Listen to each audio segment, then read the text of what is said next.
Hey, what's up guys? We're back again to break down the top 3 decks after the balance changes. Clash Royale is changing forever. The new balance changes are going to completely change the game. Mirror now gives a +2 level advantage instead of the original +1, and that creates a ton of troublesome interactions. For instance, a Barbarian Barrel at level 11 does 241 damage, but a Goblin Barrel that's mirrored up at Tournament Standard will now be level 13 and have 244 HP. Basically, everyone is now going to experience the problem of having underleveled cards, and that's where the problems just begin to start. If a Princess or Girl Rascals are mirrored up at Tournament Standard, they're gonna have 315 HP, and a Dark Goblin that's mirrored up is gonna have 314, while your Log will tragically only do 290 damage. I'm not gonna lie, if you play against a Log-based player with Mirror, their units are not gonna die. But when you can't finish off their Princesses with Logs anymore, your towers are probably gonna fry. The next massive change is with Elixir Collector. Every time an Elixir Collector expires and gets removed from the map, it will now grant that player 1+ Elixir.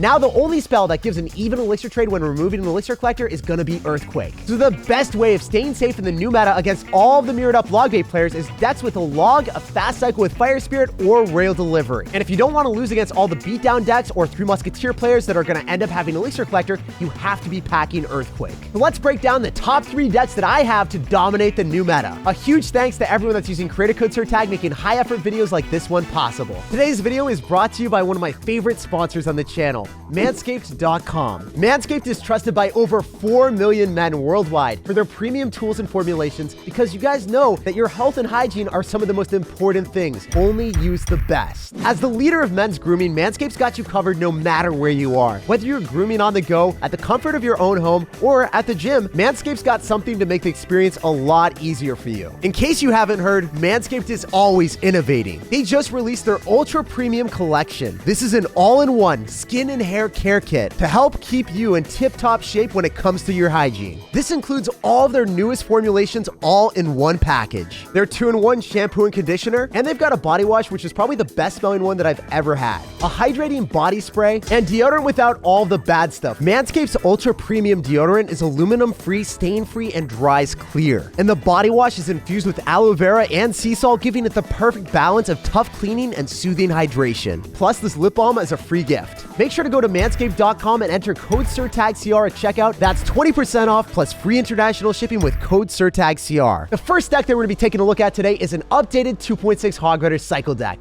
It's got 2.5 Elixir now. It's going to give you availability to finish off Goblin Barrels with the Skeletons plus Fire Spirit trick, and you can go for Earthquakes on top of all the collectors. Keeping up with your opponent's card cycle is imperative, and because you've got 2.5 Elixir, you're going to have a login cycle for every one of their original Goblin Barrels, and a Fire Spirit plus Skeletons to eliminate the second mirrored up barrel. So let's go jump right into the action.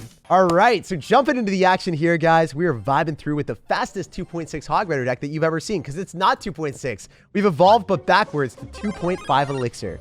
So when we see a Baby Dragon, I'm expecting this to be a Splasher deck. Chansey's running something different, but for the most part, I don't want to go in for a Musketeer plus a Hog Rider and an Ice Golem into a situation where there's an easy King Tower activation for him on the other side. So what I'm going to do is I'm just going to Earthquake on top of the Valkyrie, guarantee that we get some damage on the tower, and not going to get a negative elixir trade. Also, we can push back the Valkyrie here too. Look at that. Valkyrie's going to get trounced, shredded, and shreked.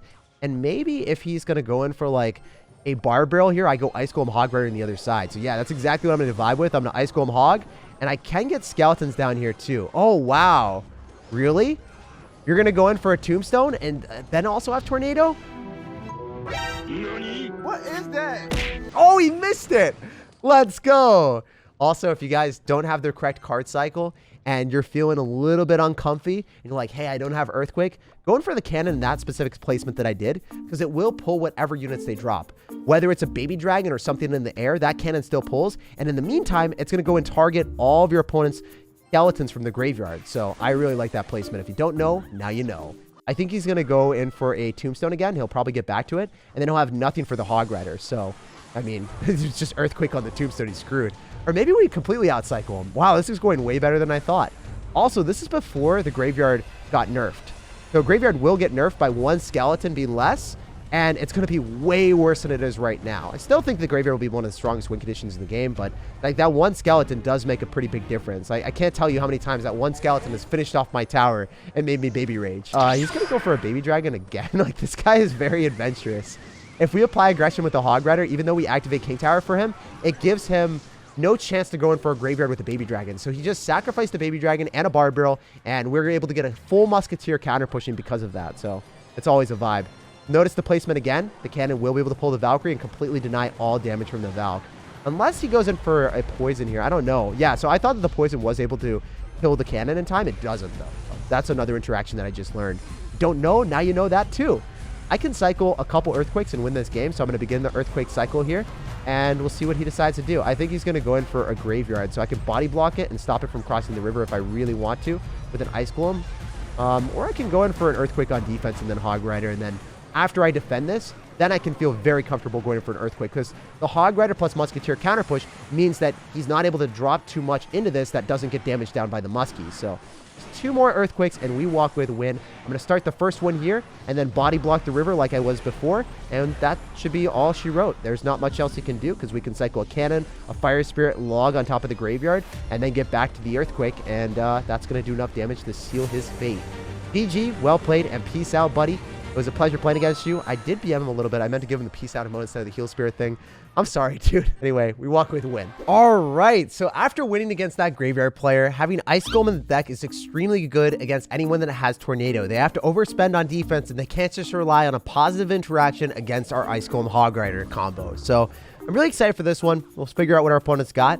And I think that we can also get a lot of damage with the Earthquake, even if the Hog Rider isn't able to be a reliable win condition here. In some situations, your Hog Rider is not able to break through and finish off the game. And if you have to Fireball cycle, not only is it going to cost more elixir, but it does less damage, which I don't understand, right? Like, you know, you would expect a spell that has a little bit more elixir invested into it to do more damage. But Fireball is out there just like as a 4 elixir thing that does less damage than a Fire Spirit would to a tower. So that's just something to put into your perspective. Fire Spirit is broken. Fireball, not so much. I can go for a cannon here. I don't think that we're going to take any damage from the piggies at all. I think the cannon's going to be smart and target the ones to the right. Leave the one on the left over, so then I could go towards the tower. And we're currently up 300 damage. Figured out what his deck is already. And I'm going to try to assassinate the Fly Machine with either an Ice Golem or a Musketeer, and then go through with the counter push after that. Or, alternatively, I can go for a Hog Rider here. Have the tower finish off. Oh, yeah, he thought it would go with like Skeletons or Ice Spirit or something. And the tower's going to finish it off and then give us a faster cycle back towards another Hog Rider. He's dropping a lot of elixir with the arrows, Flying Machine, and then also the Goblin Cage. And I don't think he's going to be able to get back to his counter to the Hog Rider in time. So he might go for like Zappies, Barb Barrel, and then Recruits. But, I mean, Recruits are not a good answer. They're really not a good answer to the Hog Rider. So I'm here for it. Oh, wow, that Fly Machine was adventurous. That's going to get shut down by a Musketeer completely, so. Round 1, fight! Musketeer is able to basically 2-tap that, and then I wonder if he's going to be able to get back to the Goblin Cage. Should be back to it now after dropping the Barb Barrel. Get an arrow and then Goblin Cage. But the Musketeer stays alive at 0 HP. Are you kidding me right now? And he didn't drop the Goblin Cage effectively, right? That's really low. So then the Musketeer is able to finish it off. If he dropped it up a little bit higher, he gets a similar outcome. He does kill the Hog Rider, but he would have also been able to make sure that, hey, if I go into a Hog Rider, I'll be able to get on top of the Musketeer a bit faster. So that was something that was interesting on his end. I'm going to log because we are able to completely kill the Zappies. And I could Ice Golem to pull most of the annoying Recruits. See, the thing is, your opponent goes in for Piggies. You can Fire Spirit, log, and Skeletons and get back to another Hog Rider at the same time as immediately killing their stuff really quickly with your cheap elixir investments. So the best players in the world will always use their cheap cards for a purpose, and that's what I try to do. I try to get myself into a cycle where I can best utilize those cards. That's what the top players in the world will always perform, and that's what separates the good from the great players that are consistently #1 in the world. They don't just cycle the Skeletons for no reason, usually. They get themselves in a card cycle where the Skeletons will do something. All right, I'm going to go in for a cannon, and I'll go for a Fire Spear on top of that again, and now we're back to Skeletons to completely deny the damage, and that's a vibe. If I log on top of the Goblin Cage, you are able to usually get a hit. Do I get a Musketeer? Yeah, not the way we wanted. I was hoping we could keep the Musketeer alive there, and he's really investing heavily at the battle at the river. Great play on his end, except the Fire Spirit locks onto the Fly Machine. So I said great play, and then I didn't realize how the Fly Machine was just getting destroyed. I was hoping he would go in for another Goblin Cage there, but didn't happen. I'll go for Musketeer in the lane that he's likely to go for the Royal Hogs in. If he goes on the other side, that's still a vibe because I've got cannon. We see arrows, so... Oh, yeah, he does have the Fireball variation. But if you go for Fireball, you need to go for arrows as well to kill the Musketeer. So if the Musketeer is still alive, you're going to be a very sad panda. Awesome log value as well. I can go in for a Hog Rider here.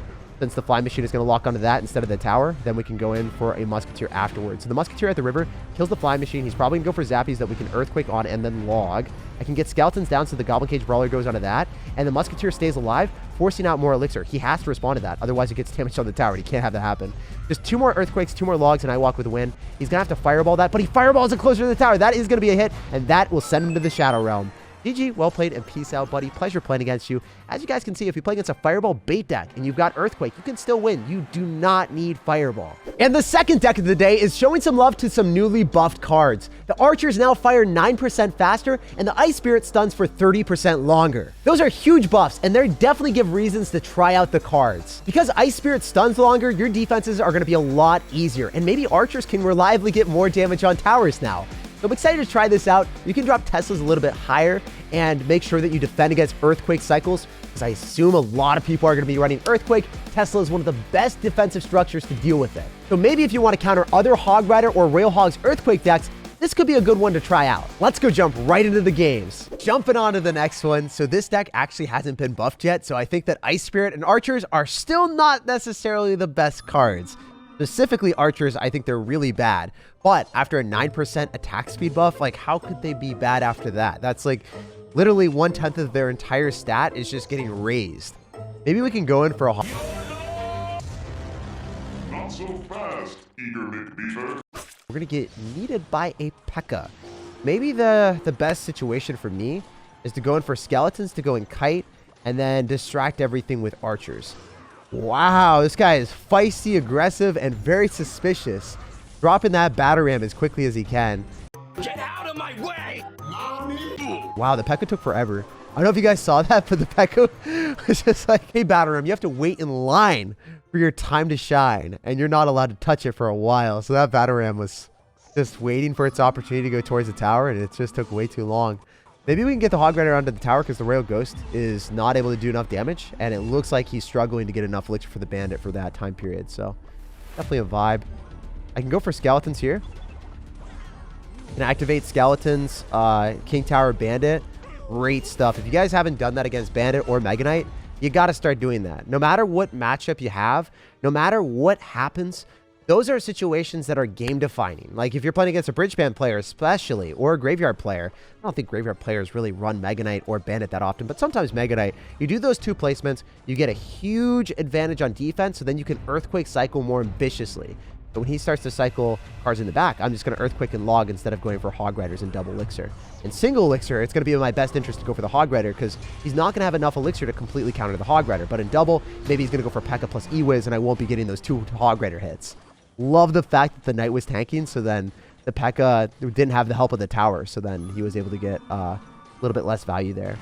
I'm going to go for a Knight, so then the Royal Ghost locks onto that, hopefully, and then the Ice Spirit, I'm hoping, was also able to chain onto everything. Then I can go Skeletons, so then the Bandit and the P.E.K.K.A. lock onto that. Ooh, great player, I think. From what I've seen, he's played this extremely well with the Poison. He's finding his opportunities to potentially break through, and he's made this tough for me. If I log, I can get a Hog Rider hit, though, so always just knowing those interactions will behoove you and benefit you in more situations than anything else. You got to memorize these interactions. You have to know when you can and can't go for Hog Riders, because otherwise you just rather go and cycle a Earthquake on them instead. So yeah, this is kind of the point that I don't want to go in for anything else besides Earthquake and log cycle because it is double elixir. He's building up a lot of elixir right now, so I'd rather cycle a Tesla, a log. If he cycles something in the back, then I'll go in for an Earthquake potentially. He's might be going to go for a P.E.K.K.A. on me, so I'm not going to do that right now. When they go for Battle Rams in the back or a Ram Rider in the back, you can expect a P.E.K.K.A. Just wanted to throw that out there just in case you guys were wondering. And sometimes they're able to pull and push their Battle Ram off to the side with a P.E.K.K.A., so I just wanted to make sure I had 2 Teslas down in case. And if you continue to spam into me, I've got Log, I've got Earthquake, so we're vibing with it. We're here for it. I'm going to wait and see if he cycles something else in the back, so I will Earthquake on that. Minions aren't something that's very scary, so you know what? I'm just going to go for Skeletons here. It's 1 elixir investment, and it allows me to cycle back to another Earthquake. So I just need 2 more Earthquakes, 2 more Logs, and I will win the game. So that's what I'm going to go for. I'm going to Ice Spirit. I'm going to slow down the Battle Ram. The stun of the Ice Spirit is really good compared to Electric Spirit. A lot of you guys might be like, why would you never... Oh, wait, what? Whoa, whoa, whoa, whoa, whoa. Really well played on our opponent's end. Credit where credit is due, but I think the Hog Rider does hammer his tower for one last hit. GG, well played, and peace out. You see your opponent overcommitting and extending really far on offense. Go for the Hog Rider at the same time. Chances are they're not going to have enough elixir to defend, especially if they need a P.E.K.K.A plus Electro Wizard. Saw an opportunity, we seized the moment, and we walked away with a win. Great player there, but I have to hand it to that King Tower activation against the Bandit. If you guys do that early on, you're going to be set up for success for the rest of the game. And the deck most predominantly played by pro players is about to get a lot better. Archer Queen Royal Hogs is going to completely dominate the game. Even though Archer Queen got a nerf, Royal Hogs are going to be the best win condition because Valkyrie and Mega Knight, the two biggest problems, are today's biggest losers of the balance changes. They got whacked the hardest by the nerf hammer. The two biggest counters to the Royal Hogs are not going to be played near as much, and the piggies are going to run wild. If you play against Elixir Collector, you've got Earthquake. And if you play against a mirrored up Log Bait player, the only thing that's going to get leveled up is their tilt. When they play against a Fire Spirit Skeleton's trick with Log and Royal Delivery, their Mirror Goblin Barrel is going to get immediately shut down. I'm just going to say it, the Archer Queen nerf was not near enough, and you guys probably won't even feel it. But if you don't want to appreciate the Queen, you can use the Musketeer, and this deck will still be really mean. I can't believe this deck just got better, so let's go jump straight to some games and assert dominance. All right, so jumping into the action with the best deck in Clash Royale, let's vibe ahead. And it's crazy to think that this thing's going to get better because of the Mega Knight nerf. Like, I don't know. Let me know down below in the comment section what you guys think. Do you think that Mega Knight deserved the nerf, or do you think that Clash Royale is wilding out here? So I can go for Skellies to shut that down, and then maybe even follow up with Royal Hog Split. Wait, are we playing against something similar to us? I think it's going to be like a Hog Rider Earthquake or a Royal Hog's Earthquake. Oh, no, no, no. He's not able to one-tap this because the tower wasn't shooting on top of the Archer Queen. So he's going to lose his Musketeer. He's going to lose his Mini P.E.K.K.A. He's probably going to lose his mind because he just lost 8 worth of elixir into an Archer Queen. So it's just a casual, everyday occurrence. Even though the Mini P.E.K.K.A got a hit, the Archer Queen just says, I'll slap you back. I'll go in for the Will Smith on you. I'll mirror back everything that you did to me 5 times the strength. Greatest night in the history of television. Anyway, we're back in business. We have the cannon to shut down the Bandit, and I can go for Skeletons here and then get back to the piggies if I want to. Might be better to cycle Log before I go in for the Skeletons, because maybe he had applied aggression at that exact moment. I would have been able to defend with the Skeletons, but if I cycle the Skeletons first, then I wouldn't have them in my cycle. So that was a mistake. I want to highlight that real quick. If you are going to cycle something and you probably want to go in for not just Skeletons, you probably want to go in for a counter of using your spells instead, because you're going to get more value from it. Also, again, I think that I can activate King Tower with an Archer Queen here. This might be really weird for you guys. You guys might be like, Jake, you're an absolute bot, but I think it's worth it. Maybe I'm crazy. Maybe I'm insane, but I'm going to do it with every single one of my cards, guys. Sacrifice your Archer Queen. B-Rad would probably kill me right now. He's like, I simp for that card and you did that to her. I'm sorry, B-Rad. I'm sorry. I mean, this is one of those situations that activating King Tower at all costs, even at the cost of the Queen, it's going to be worth it. So if you guys didn't know that, I didn't know that either. It does work. I'll go for Royal Hogs on the other side. If he fireballs it, it's still a vibe. I think if you play against someone that has Fireball and Mega Knight and you're running Royal Hogs, you shouldn't be allowed to win. But since I have Archer Queen, he hasn't done any damage to my tower. Literally 0 so far. This is ridiculous. Can I beat a Mega Knight player taking 0 damage on my tower? Also, if you guys have been wondering, why do you never play all of these maxed out champions in your videos? Simply because they're a little bit unfair, and I don't think that everyone has them maxed out. So there's just like multiple layers of reasons to not play these type of cards. Also, since we split him, he didn't want to go for the Mega Knight, even though he 100% should have. That was hilarious. That was awesome.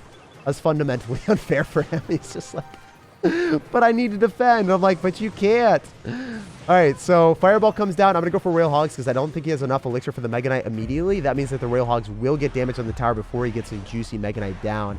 Because we activated King Tower, I think I just need to cycle 2 more Earthquakes and I win the game with the Log. So that's what I'm going to vibe with. I'll go for a cannon here. I'll go for an Archer Queen on the other side. I'm going to go and click the ability and show you guys what skill is made of. And if you want to go for Ram Rider on the other side, it doesn't necessarily matter that much because I am able to Log, bounce it back, Royal Delivery, Skeletons, and shut it all down because of the delivery. The delivery, ooh, wait. That did a lot of damage. Oh my goodness. Can't believe Ram Rider did that much. It doesn't matter because I think the piggies finish off the game, but holy cow, dude. You made this close. I didn't want it to be close. You took out 2,000 damage with a bandit and a rare miner in that span of a second. So I guess one thing is for sure, activating King Tower at the start saved my butt. When in doubt, always activate that King Tower. Like, subscribe for more daily videos, and have an amazing rest of your day.